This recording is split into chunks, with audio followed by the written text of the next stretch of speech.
إذن التعادل كما أشرنا مشاهدينا يؤهل الجيش الملكي ويبقي الرجاء في حسابات التأهل، لكن بصعوبة في انتظار نتيجة الجولة الأخيرة من هذه المجموعة الأخيرة أو الثانية، حين سيستقبل الرجاء مانيما ثم يرحل الجيش الملكي لمواجهة ماميلودي سان داون. 9 نقاط للجيش في الصدارة، ماميلودي ب8 نقاط، الرجاء ب5 ومانيما ب3 نقاط. أرحب من جديد بمحللي قنواتي بي إن سبورتس. كابتن عزيز، كابتن ربيع، أبدأ معك هذه المرة. مباراة مشوقة خصوصا في لحظاتها الأخيرة. وبداية نبارك لفريق الجيش الملكي، أعتقد بالضبط 37 سنة لم يتأهل هذا الدور. آخر مرة كانت في 1988 لما وصل إلى ربع النهائي ولعب حتى النصف النهائي مع الفريق النيجيري، وأقصي آنذاك ولم يلعب النهائي. الأكيد بأن هذا الغياب الكبير من خلال فريق عريق في المغرب يخلي على أن هذه المجموعة بكل تأكيد يؤخذ لها بعين الاعتبار بحكم أنه ما حققته، لأنه بعد جيل الثمانينات الذي نعرفه تماما لم ينجح أي جيل أنه يحقق هذا الإنجاز، وبالتالي حققه هذا الفريق. انتصار مهم، 3 أو تعادل كان كافي من أجل أنه يتأهل ما بعد دور المجموعات. الأكيد بأن من خلال تحليلنا للمباراة الشوط الأول كان مميز، لكن الشوط الثاني يعرف ربما تراجع فريق الجيش الملكي.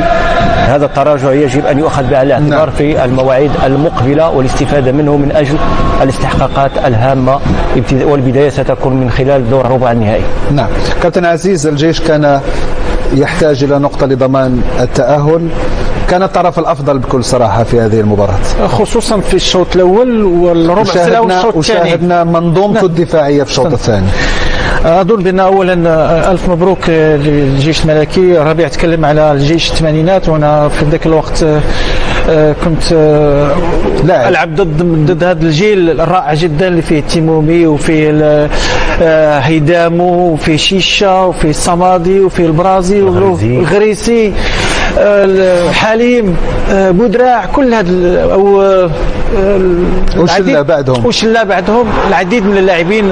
اسمحوا لي اللاعبين الاخرين اللي ما ذكرتهمش، لكن الجيل كان رائع جدا وجميل انه يتقدم مره اخرى الجيش الملكي لكي يلعب الادوار الطلائعيه في دوري الابطال، ونتمنى يمشي بعيد. المباراه صراحه التعادل كان منصف. لماذا؟ لأن إذا كان الجيش كتسيطر في الشوط الأول وربع ساعة من الشوط الثاني، فأظن بأن التغييرات كانت أعطت الإضافة. التغييرات اللي قام بها حفيظ عبد الصادق كانت مثمرة، أعطت الأفضلية للرجاء في النص ساعة الأخيرة، ولذلك الرجاء كما قلت استحق التعادل بهذه ضربة جزاء. لازم نشير بأن الحكم السيد معروف، الحكم المصري، كان مميز، كان جيد في المباراة. كل القرارات اللي اتخذها كانت جيدة، وحتى الفير بلاي اللي دارت فيه المباراة كان مميز. وهنئ الفريقين على هذا الأداء اللي قدموه في هذه المباراة. صحيح أن الرجاء لو كان قدم أداء كما قدموه في النص ساعة الأخيرة شاهدنا مباراة كبيرة، لكن أظن بأن كان طرف واحد في الشوط الأول وهو الجيش الملكي. الجيش الملكي في ربع ساعة الأولى من الشوط الثاني سيطر، لكنه أدى الثمن الغالي. كان المدرب كان لازم يتدخل ببعض التغييرات للحفاظ على ذلك نسق الجيش الملكي للحفاظ على النتيجة. لكن الرجاء تحرر بعد التغييرات، تحرروا اللاعبين، شفنا من تحرروا من الضغط، شفنا كيلعبوا بالاسلوب الرجاء الحقيقي. لذلك فشفنا مباراة جميلة جدا على رقعة الملعب في المدرجات ما بين الفريقين، وحتى النتيجة كانت منصفة صراحة التعادل، لأن شفنا أداء مميز من الفريقين في أطوار هذه المباراة. الأهداف تسجلت في أوقات صعبة للفريقين، كان لازم أنه كل فريق أنه بعدها أنه المدربين أنهم يتدخلوا أنه الحفاظ على توازن. هذا اللاعب الموريتاني بودا اللي دخل وقدم أداء مميز وتوازن كبير في وسط الميدان للفريق. لذلك تكلمت على تدخلات حفيظ عبد الصادق اللي كان موفق في هذه المباراة، وكان لازم نشير لها. نعم، خروج بيكورو من وسط الميدان ودخول بودا حسن إلى درجة كبيرة أداء الرجاء، وكان هناك شجاعة من المدرب حفيظ عبد الصادق بإخراج النجاري وهو في حاجة لمهاجم، وعدم توفر البدائل على مستوى خط الهجوم كابتن ربيع؟ هو بداية ببيكورو أنا في رأيي الشخصي نشوف بأنه حفيظ عبد الصادق تأخر، لأنه الأداء الذي قدمه بيكورو في الشوط الأول المفروض على أنه بين الشوطين يتم تغييره. ولما لا إشراك بد من الأول أصلا؟ فأنا كما قلت لك يعني قبل بداية المباراة تكلمنا على أنه هناك بعض المدربين يؤمنون بقاعدة أن الفريق الذي يفوز لا يتغير. أنا متفق معك، لكن ما قدمه في الشوط الأول في رأيي الشخصي كان المفروض بين الشوطين يتغير، وقلت على أساس أنه تدريجيا مع التوقيت ممكن إدخال لاعبين من أجل تجديد دماء في بعض المراكز الهجومية، وهذا ما حصل من خلال دخول اللاعب المعموري لاعب شاب في رأيي الشخصي كان له دور، كان مفيد، كان وراء ركلة الجزاء وكان بإمكان أن يسجل هدف من تلك التسديدة التي لعبها. كان أكثر حركية أزعج ممكن الجهة اليمنى لأنس باش، وهي من المحاولات التي نشاهدها التسديدة لهذا اللاعب الشاب. لكن الأكيد بأنه فريق الرجاء البيضاوي في رأيي الشخصي على أنه تعادل ربما لا ينهي حسابيا، إقصاء في انتظار ممكن أن الجيش الملكي يقدم لرجاء البيضاوي هدية، وهنا نتكلم على أن الجيش يجب أن يفوز على ممرضي صندوق، ويجب على الرجاء أن يفوز بحصة كبيرة في المباراة الأخيرة. نعم. صحيح، لا بكل تأكيد، لأنه الذي يؤخذ بعين الاعتبار في هذه المسابقة هناك 3 أو 4 معايير من خلال المواجهات المباشرة، ثم المعيار الخامس على أساس أنه فرق الأهداف، وبالتالي المأمورية صعبة ومستحيلة. لكن الأكيد بأنه فريق الرجاء البيضاوي حاليا كما قلنا في بداية معقدة على مستوى النتائج، على المستوى التسييري، ربما في مثل هذه النتائج على أنك تصحح الوضع الداخلي للفريق، ومن ثم بداية أخرى وانطلاقة أخرى. ما أعلمه شخصيا أن الرجاء أو إدارة الرجاء تنتظر التأهل لكي تشرع في تصحيح ما يمكن تصحيحه على مستوى التركيبة البشرية، يعني في الانتدابات. في بعض الأحيان النتائج الإيجابية أو بعض الانتصارات ممكن تخبي أشياء سلبية داخل الفريق، والعكس صحيح. في بعض الأحيان النتائج السلبية ممكن لأجل يعني أنك تعمل خطوة أو خطوتين للأمام تصحيح ممكن بعض الأخطاء التي كانت في بداية الموسم، من أجل انطلاقة تكون انطلاقة صحيحة. وبالتالي أنا بالنسبة لي شخصيا وما نعيشه ونسمع على فريق الرجاء البيضاوي، مشكلة أولا هي مشكلة تسييرية، وبالتالي الذي يجب أن يأتي ليسير فريق الرجاء البيضاوي على الأقل أنه يأتي من إيجاد حل هذا المشكل التسييري، وليس ممكن فترة ترقيعية. معناه أن الرئيس الذي يجب أن يأتي يجب أن يجلس أو أن يكون في الرئاسة ممكن لفترة على الأقل 3 أو 4 سنوات لإصلاح الجانب المادي والاقتصادي لفريق الرجاء. لأنه الجانب المادي كابتن أولا يبدأ بهيكلة النادي، من يختار المدربين، من هم المدربون المناسبون لهوية الرجاء، من هم الأسماء القادرة على تقديم الإضافة. عندما نتحدث عن أجنبي يجب أن يكون أجنبي يقدم الإضافة، وإلا أعطيه يعني الفرصة لأبناء النادي. لكن الإشكالية كما قلت بالنسبة للرجاء المشكلة مادية من 2012 ونحن نسمع المشاكل المادية، 2013 2014 نفس الشيء تتكرر، نفس العملية تتكرر. وبالتالي إصلاح المشاكل المادية لفريق الرجاء حتى تنطلق انطلاقة إيجابية نحو المستقبل. دعونا الآن مشاهدينا نستمع لما قاله مدربا الفريقين أوبير فيلود وكذلك حفيظ عبد الصادق.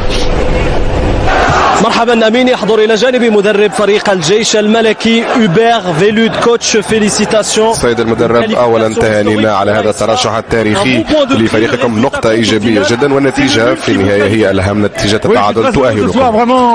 أنا سعيد جدا الليلة في الحقيقة، وأهدي هذا الترشح لكل مشجعي فريقنا، الجماهير وكل من ينتظر ذلك منذ فترة طويلة. هذا أمر تاريخي بالنسبة للنادي، وأنا سعيد جدا بأن أكون جزءا من هذه المغامرة.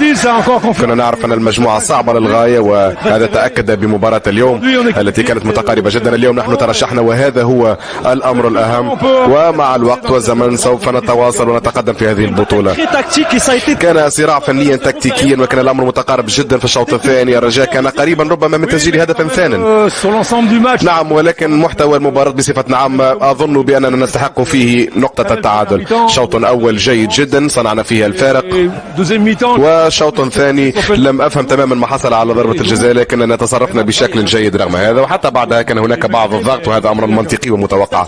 تهانينا، شكرا. إذا كان هذا تصريح مدرب فريق الجيش الملكي السيد أوبير فيلود، وينضم إلي مدرب فريق الرجاء الرياضي السيد عبد الحفيظ عبد الصادق. عبد الحفيظ، تعادل يبقي على أمان الرجاء في انتظار ربما هذه السارة من بريتوريا في الجولة الختامية، لكن الرجاء كان قريب اليوم من تسجيل الثاني ولما لا تحقيق الفوز في آخر الدقائق. أولا كنت أسوأ على هذه النتيجة هذه، رغم أنها نتيجة ما كترضيناش. كنظن دخلنا في المباراة ما دخلناش كما داك الشكل اللي كنا بغينا. كانوا بزاف ديال الاخطاء، خصوصا اخطاء اللي هي في التمريرات، اخطاء يعني في البلاسمون. يعني تلقينا هدف، حاولنا في الشوط الثاني اننا نداركوا الموقف، عملنا بعض التغييرات ياك اللاعبين، فشفنا اننا يعني درنا بزاف ديال الفرص، سجلنا منهم على طريق درنا تغييرات ودرنا يعني جاتنا ضربة جزاء اللي مستحقة فسجلناها، فاستطعنا اننا نحاولوا نديروا من محاولات كثيرة، فكنظن ان جا هدف. ربما الناس ديال التحكيم وفي الشاشة غيعرفوا ان هدف كان خاصو يتحسب، كان يغير المباراة. لكن على اول حاجة هو نبغي نفيليسيتي اللاعبين ديالي، لان بصراحه داروا واحد المباراه هنا امام فريق الجيش الملكي، مباراه كبيره، فالحظوظ كتبقى وفيره. كنتمنى من الله ان مازال غنلعبوا حتى لاخر دوره، يعني المباراه الجايه ضد الفريق يعني الكونغولي نحاولوا اننا ننتصروا ونستناو نتيجه ربما تكون اقدار تنصفنا ان شاء الله على هذا المجهود اللي بذلناه. شكرا لك عبد الصادق وهارد لك. اذا الرجاء على قيد الحياة، ربما سننتظر إن كانت هنالك مفاجأة سارة في الجولة الختامية، لكن على الأقل الجيش يضمن تأهله إلى الدور ربع النهائي لأول مرة في تاريخ النادي، وكذلك بالنظام الجديد للمسابقة ولأول مرة منذ 39 عاما باحتساب المشاركات في دوري أبطال إفريقيا بنظامه القديم. عودة إليكم في الاستوديو. كل الشكر لمراسل قنوات بين سبورتس مهدي فودي. كابتن عزيز، الآن عندما نشاهد الأندية الكبيرة التي سيطرت في السنوات الأخيرة على اللقب، نجد أنها كذلك تعاني من المشاكل في ظل ما يقدمه الجيش الملكي منذ بداية هذه المسابقة. هل يمكن أن نضعه في خانة المرشحين للتتويج باللقب؟ احنا من البداية، أنا قلت لك من البداية الأولى، من المباراة الأولى قلت بأن الجيش من الفرق المرشحة، لأن كنشوفوا المضمون، كنشوفوا قوام هذا الفريق متأسس عنده إدارة محكمة، عنده رؤية، عنده أيضا رؤية فنية، لأن كل سنة هو يقوي المنظومة، عكس بعض الأندية اللي عندها أيضا نتكلم على الوداد، على الرجاء، دائما كل سنة عوض أنها تتقوى فهي تفقد أفضل اللاعبين، وهذا لكي تسد الفراغ المالي اللي ممكن والثغرات المالية اللي تكون موجودة والعجز المالي يكون موجود في النادي. لذلك فعندما كتكون عندك إدارة محكمة وما عندكش مشاكل تقريبا في نزاعات كثيرة، وهذا كتقدر تجيب لاعبين اللي كتقوى بهم وكتقدر تلعب بهم على الأقل وتقدر تنافس.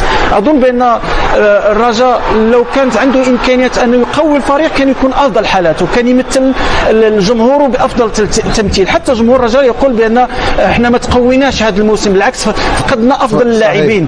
بالنسبة حتى كما قلنا للوداد، حتى هو فقد أفضل اللاعبين ومن ثم غاب على المنافسة. لذلك عندما تكون عندك عملية تدوير مميزة وعندك التأسيس يكون متوازن، كل سنة تتقوى وكل سنة تنافس. ولكن بعض الأوقات عندما تفقد تلك المعايير فتكون تارة الفوق تارة التحت. هناك استمرارية. الجيش هذه تقريبا 3 و4 سنوات فهو في نفس المستوى كل سنة يتقوى، حتى هذا الموسم وجد التوليفة المناسبة، التوازن المناسب، حتى مع المحافظة على الركائز الأساسية. لذلك محافظ على الركائز، ولكن على زتيلهم اللاعبين كل مرة تطعيم اللاعبين، بعض اللاعبين لكي تجد التوازن. هذا الموسم وجد التوازن. لذلك تكلمنا على عملية التدوير وعملية إشراك الجميع في المشروع. لماذا يشرك الجميع في المشروع؟ المدرب لأنه وجد أنه لديه تركيبة بشرية غنية واللي على الدكة بنفس المؤهلات الموجودة كالرسميين، وهذا نجح فيه. أظن بأن اليوم الجيش قدم تقريبا شوط وربع من شوط رائعين.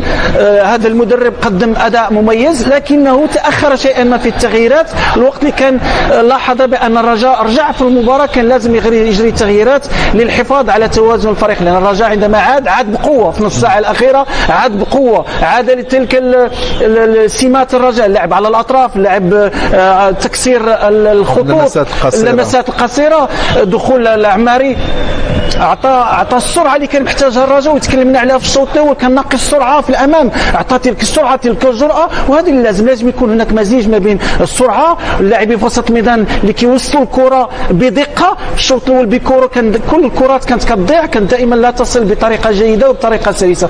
نجاح المدربين في تدبير الاشواط المباراه ومواكبه اشواط المباراه، برافو الحفيظ عبد الصادق، لانه مباراتين صعبتين خدا منهم 4 نقاط. الآن الرجاء مصيرها ليس بين يديها، مصير ما بين يدي الجيش الملكي، الجيش والرجاء. حتى الرجاء لازم يفوز بحصة في انتظار، لأن الجيش حتى هو لازم يلعب على المركز الأول. الجيش لازم يلعب على المركز الأول، لأن إذا احتل المركز الثاني مباراة الإياب سوف يلعبها خارج الميدان، ومن ثم سوف تصعب المأمورية. المركز الأول وكذلك المحافظة على نسق المباريات والانتصارات، أو على الأقل يعني بدون هزيمة، لأن الجيش مدة طويلة لم ينهزم، 5 انتصارات متتالية في جميع المسابقات. طيب، استمعنا إلى حفيظ عبد الصادق تحدث عن لقطة الهدف الملغى، سنتابعه الآن مشاهدينا. وكابتن ربيع، ما نعلمه ونعرفه في كرة القدم أن الغلبة دائما تكون لصالح الحارس في حالة وجود أي احتكاك معه من طرف لاعب آخر. هو بطبيعة الحال الانفعال من خلال النتيجة، وأعتقد بأنه إذا ما ارتاح قليلا وشاهد العملية سوف يتيقن بأن هناك خطأ على حارس المرمى. وهنا نلاحظ بأنه زريدة وضع يعني الساعد ديالو على كتف الحارس، هذا ما أحال على أنه يرتقي الحارس بالكيفية المفروض أو بأريحية. وكما قلت في تلك المنطقة 6 متر و50 هي منطقة محرمة للحارس، أي احتكاك يحتسب ضربة خطأ.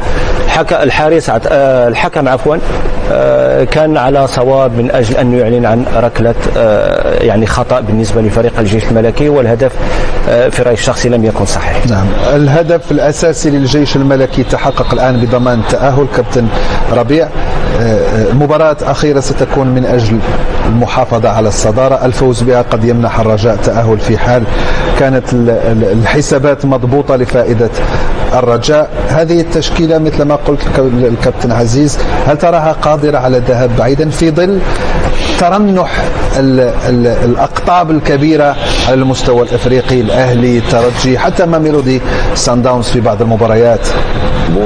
يعني من خلال ما قلت ترنح الأقطاب اللي ممكن عودتنا على أنها تكون مرشحة للفوز باللقب. فريق الجيش الملكي في رأيي الشخصي مباراتين معياريتين اللي كانت أمام ميلودي سان داونز الجديدة، وفي هذه المباراة خاصة في الشوط الأول لديه كل الإمكانيات إذا ما قرنا بالفرق الأخرى التي شاهدنا مبارياتها في دور المجموعات. كان هناك تذبذب على مستوى الأداء خاصة، وحتى على مستوى النتائج. فريق الجيش الملكي إضافة إلى فريق الهلال السوداني، الفريقين الوحيدان اللذان لم ينهزما لحد الساعة. على مستوى الأسلوب فريق لديه أفكار واضحة على مستوى الدفاع، على مستوى الهجومي. لكن أنا في رأيي الشخصي وتخوفي هي على مستوى المدرب. تلاحظ في عملية تدبيره للشوط الثاني لا يكون موفقا. لاحظنا في ميلودي سان داونز نفس الإشكالية على المستوى البدني، لما يتراجع فريق الجيش الملكي بالنسبة للمدرب إبرفيلود يصعب عليه ممكن في عملية التغييرات من أجل ضخ جماء جديدة في المراكز المناسبة من أجل أن يستعيد الفريق يعني عافيته. لاحظنا مع ميلودي سان داونز وكيف أنه استطاع أنه ممكن أن يقلق فريق الجيش الملكي في الدقائق الأخيرة، وكان بإمكان المدرب أن يقوم ببعض التغييرات على مستوى المراكز. لاحظنا كذلك حتى في مباراة اليوم تراجع كبير بالنسبة لفريق الجيش الملكي، وبعد الدقيقة 86 ارتأى أنه يدخل النقاش اللي هو لاعب على الجهة اليسرى لكن يبقى كلاعب أو قلب دفاع ثالث، وكارنيريو الذي لاعب ممكن متقدم على الجهة اليسرى، والفحل الذي ذهب كرأس حربة. في رأيي الشخصي في بعض التغييرات لم تكن ممكن منطقية، كان ممكن أن يؤدي ثمنها غاليا. لكن يعني متبقي هناك نتكلم على 6 مباريات، معناها 3 خصوم. لما نتكلم على الإمكانيات موجودة، لكن كذلك تدبير المباريات القادمة وأخذ بعين الاعتبار كذلك المنافسين الذين لديهم خبرة. نحن نتكلم عن فريق غاب لسنوات طويلة مع هذا الجيل الذي في تواجد بعض اللاعبين لديهم خبرة على المستوى الخبرة الإفريقية. وفي رأيي الشخصي لاعبو فريق الجيش الملكي يجب كذلك على المستوى الذهني يكونوا حاضرين. عدم الاكتفاء. فريق الجيش الملكي في الموسم الماضي أو ممكن الموسم ما قبل الماضي أو ما قبل الماضي كان من ابرز المرشحين على مستوى الاتحاد الافريقي. صحيح. لكن في بعض اتحاد العاصمه صحيح. ولاحظنا كيف ممكن رضا سليم اخذ ورقه حمراء في مباراه الذهاب وكان فريق محتاجه في مباراه الاياب. لهذا انا في رايي الشخصي يجب اللاعبون ان يكونوا مركزين. الانفعالات كما شاهدنا في الشوط الثاني من بعض اللاعبين، شاهدنا العربي الناجي، شاهدنا بعض اللاعبين انفعالات يبتعدون عنها، لان في مثل هذه التصرفات ممكن ان تؤدي ثمنها غاليا وفريقك ممكن يعاني منها في المباريات اللي مهمه واللي هي حاسمه مع منافسين قويين لديهم الخبره.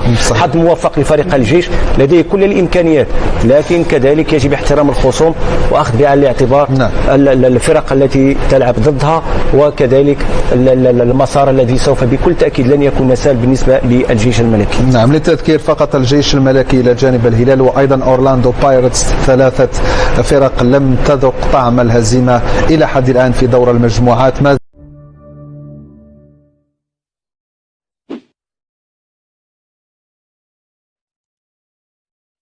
يستقبل نادي الجيش الملكي مواطنه نادي الرجاء الرياضي البيضاوي، وذلك برسم الجولة الخامسة من منافسات دوري المجموعات لمسابقة دوري أبطال إفريقيا.